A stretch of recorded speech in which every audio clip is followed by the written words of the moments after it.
'Baahubali' cinema తర్వాత pan India హీరోగా ఎదిగిన ప్రభాస్ తాజాగా స్టార్ డైరెక్టర్ నాగార్జున దర్శకత్వంలో 'కల్కి 2898 ఏడీ' సినిమా చేసిన సంగతి తెలిసిందే. మరి 'కల్కి' సినిమా ఎలా ఉంది? అసలు కథ ఎలా నడిచింది? సినిమాపై ఆడియన్స్ టాక్ ఎలా ఉందో ఇప్పుడు తెలుసుకుందాం. 'కల్కి 2898 ఏడీ' ఈ సినిమా కథ రాసుకున్న విధానం చాలా బాగుందని దాదాపు 100కు 100% ప్రేక్షకుల నుంచి పాజిటివ్ టాకే వస్తుంది. ఈ సినిమా చూసిన వారందరూ రాజమౌళి తర్వాత అంతటి క్రియేటివ్ ఉన్న దర్శకుడు నాగశ్విన్ అని అంటున్నారు. సైన్స్ ఫిక్షన్ స్టోరీని చాలా చక్కగా ప్రెజెంట్ చేశారని, కాశీ, కాంప్లెక్స్, శంబాలా ఈ 3 ప్రపంచాల మధ్య ఈ స్టోరీని అద్భుతంగా తెరకెక్కించారని అంటున్నారు. అంతేకాదు పవిత్ర గంగా నది ఒడ్డున ఉన్న కాశీ ఈ ప్రపంచంలో మొదటి నగరం. నాగరికత పుట్టుక కూడా ఇక్కడి నుంచే మొదలైంది. అలాంటిది ఈ ప్రపంచంలో కాశీనే చివరి నగరమైతే ఎలా ఉంటుందనే ఆలోచనతో ఈ కథను మలిచారు. జీవనది అయిన గంగా నది ఎండిపోవడంతో కాశీ ప్రజలు దుర్భర జీవితాన్ని అనుభవిస్తూ ఉంటారు. అదే సమయంలో పిరమిడ్ ఆకారంలో కాంప్లెక్స్ అనే ప్రపంచం ఉంటుంది. ఈ కాంప్లెక్స్ ఆకాశంలో కిలోమీటర్ మేర ఉంటుంది.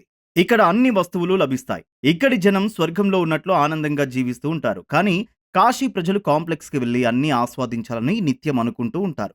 కానీ అక్కడికి వెళ్ళడానికి వారికి అనుకూలమైన పరిస్థితులు ఉండవు. ప్రపంచంలో ఎక్కడా లేని వనరులు కాంప్లెక్స్‌లో ఉండడంతో కాశీ ప్రజలకు అందకుండా కొందరు వారిని ఆపుతూ ఉంటారు.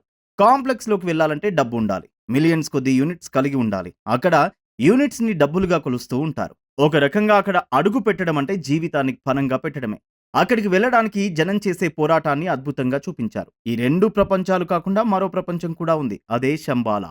ఈ రెండిటికంటే శంబాలాని హైలైట్‌గా చూపించారు. కల్కితో ఆ ప్రపంచానికి లింక్ అయి ఉంటుంది. ఇక్కడ నుంచి విష్ణువు చివరి అవతారం వస్తుంది. సో, ఈ 3 ప్రపంచాలు ఒకదానితో ఒకటి కనెక్ట్ అవుతూ కల్కి కథ ముందుకు నడుస్తుంది. కాంప్లెక్స్‌లో మనుషులు వాడే వాహనాలు, ఆయుధాల డిజైన్ చాలా కొత్తగా అనిపిస్తాయి. ఎలాగైనా యూనిట్స్ సంపాదించి కాంప్లెక్స్ వెళ్లాలని కాశీ ప్రజలు అనుకుంటూ ఉంటారు. అదే వాళ్ళ జీవిత ఆశయంగా బతుకుతూ ఉంటారు. ఇక శంబాలా అనేది అతిపెద్ద శరణార్థి క్యాంప్. ప్రపంచంలో ఉన్న అన్ని మతాలకు చెందిన వాళ్ళను కాంప్లెక్స్‌లో సభ్యులు వేటాడి హతమారుస్తూ ఉంటారు. సో, వీరిలో రెబెల్స్ కూడా ఉంటారు. కాంప్లెక్స్ సభ్యులతో నిత్యం వీరు కూడా పోరాటం చేస్తూ ఉంటారు. ఇలా ఈ 3 ప్రపంచాల మధ్య నడిచే అద్భుతమైన స్టోరీ 'కల్కి' సినిమా.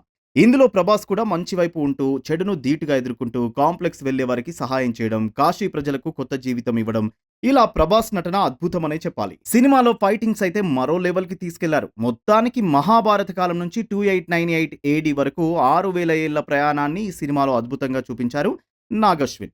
చెప్పాలంటే ఇప్పటివరకు రాని సరికొత్త స్టోరీ ఇది. ఈ సినిమా ప్రారంభమైన అరగంట తర్వాత ప్రభాస్ ఎంట్రీ ఉంటుంది. అక్కడి నుంచి చివరి వరకు అద్భుతమైన సీన్స్ ఉంటాయి.